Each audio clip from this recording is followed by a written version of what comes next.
Au nom du Père, et du Fils et du Saint-Esprit. Amen. Grande joie d'être là avec toi en ce mardi 25 avril. Nous célébrons aujourd'hui Saint Marc. Bonne fête pour tous ceux qui ont les prénoms de Marc. Que Dieu vous bénisse. Et maintenant, la première lecture d'aujourd'hui, c'est première lettre de Saint Pierre, chapitre 5, à partir du verset 5.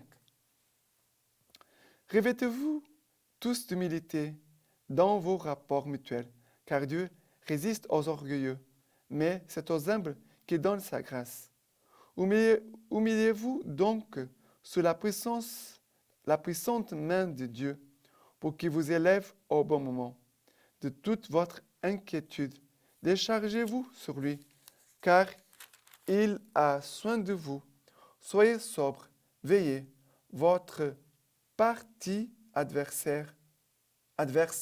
le diable, comme un lion rugissant, rôde, cherchant qui dévorer. Résistez-lui ferme dans la foi, sachant que c'est le même genre de souffrance que la communauté des frères répandue dans le monde supporte. Quand vous aurez un peu souffert, le Dieu de toute grâce, qui vous a appelé à sa gloire éternelle dans le Christ, vous rétablira lui-même, vous affermira, vous fortifiera, vous rendra inébranlable. À lui la puissance pour les siècles des siècles. Amen. Je vous écris ces quelques mots par Sylvain, que je tiens pour un frère fidèle, pour vous exhorter et attester que telle est la vraie grâce de Dieu. Tenez-vous-y.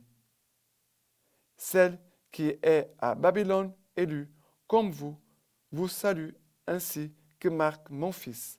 Saluez-vous les uns les autres dans un baiser de charité. Paix à vous tous qui êtes dans le Christ. Alors, ici, quelques lignes, quelques versets, a beaucoup d'enseignements que Saint Pierre nous laisse aujourd'hui. Revêtez-vous tous d'humilité dans vos rapports mutuels, car Dieu résiste aux orgueilleux, mais c'est aux humbles qu'il donne sa grâce. Première chose. Après, déchargez-vous sur lui toute votre inquiétude. Déchargez-vous sur Jésus toute votre inquiétude. Après, soyez sobre, veillez. Votre adversaire, le diable, comme un lion rugissant, rôde cherchant à qui dévorer, résistez-lui, ferme dans la foi. Alors, résistez aux embûches, aux attaques de démons par la foi. Avec la foi. D'accord? Gardez la foi. Mais il dit, soyez sobre, veillez. Soyez sobre, veillez. Si on n'est pas sobre, on ne veille pas. Après, on est mangé par les démons. Il faut être veillé, soyez sobre et veillez. Après, il va dire, quand vous aurez un peu souffert, ça veut dire que Dieu nous permet aussi des souffrances, le Dieu de toute grâce qui vous a appelé à sa gloire éternelle, dans le Christ, vous rétablira lui-même, vous affermira, vous fortifiera, vous rendra inébranlable. Voilà les chemins de la foi. Et c'est en fait, Saint Pierre finit en disant ça. Voilà les chemins de la foi. Que les chemins de la foi passent aussi par les épreuves. Mais les épreuves sont là pour nous rendre inébranlables.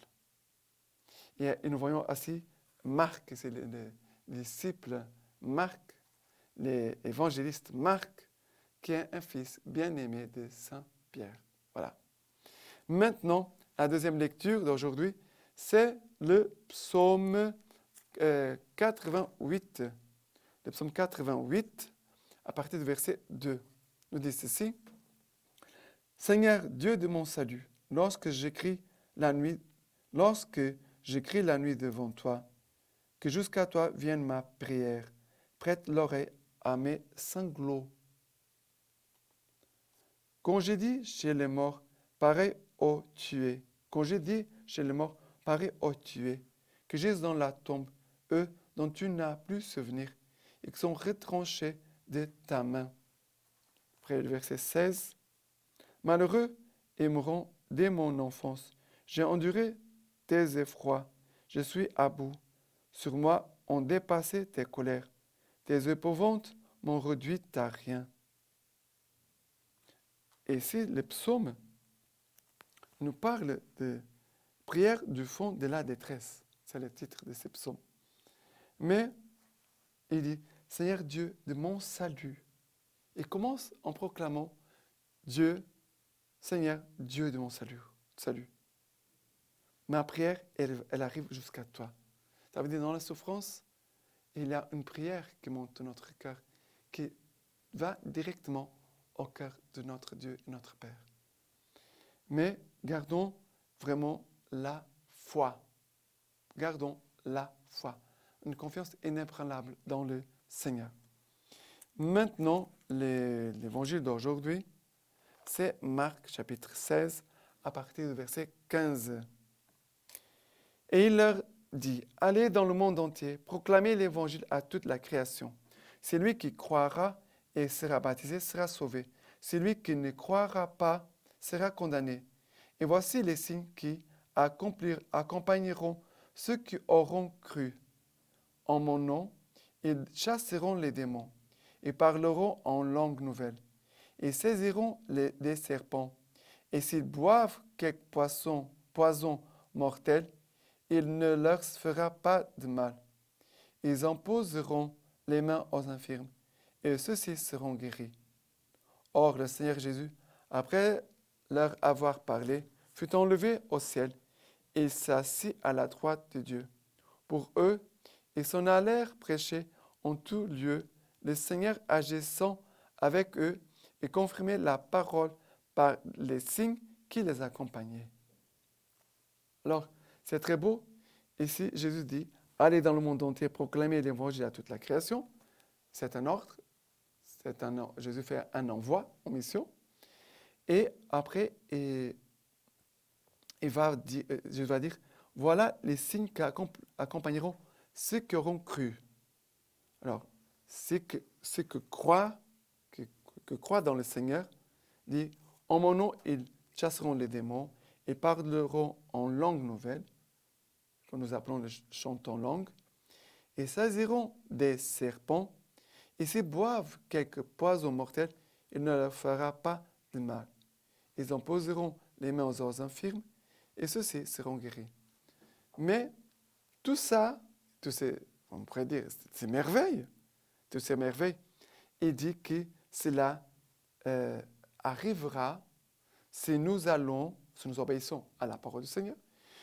Il dit ici, ils s'en allèrent prêcher en tout lieu, le Seigneur agissant avec eux et confirmant la parole par les signes qui les accompagnaient. Alors, les signes accompagnent la parole. Les signes ne vont pas se produire tout seuls. Maintenant, je vais imposer les mains à tout le monde. Maintenant, je vais boire une boisson, cas de poison. Non, on ne va pas tenter les signes tout d'abord, d'accord?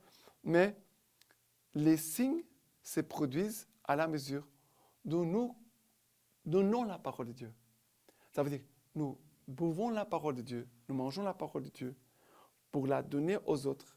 Et le Seigneur nous dit, pour ceux qui gardent dans la foi la parole de Dieu, qui aiment le Seigneur et sa parole, le Seigneur va se manifester par les signes qui vont accompagner la parole de Dieu qui a été proclamée.